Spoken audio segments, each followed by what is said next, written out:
നിന്നുള്ളിലെ മോഹം സ്വന്തമാക്കി ഞാനും, എന്നെഞ്ചിലെ ദാഹം നിന്റേതാക്കി നീയും. പൂച്ചങ്ങലയ്ക്കുള്ളിൽ രണ്ട് മൗനങ്ങളെ താമരത്താളിൽ പനി നീർത്തുള്ളികളാ.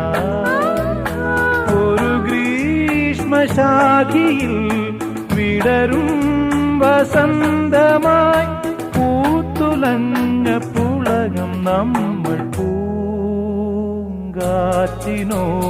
കിളികളോടും കഥകൾ ചൊല്ലി നീ, കളികൾ ചൊല്ലി കാട്ടുപൂവിൻ കരളിനോടും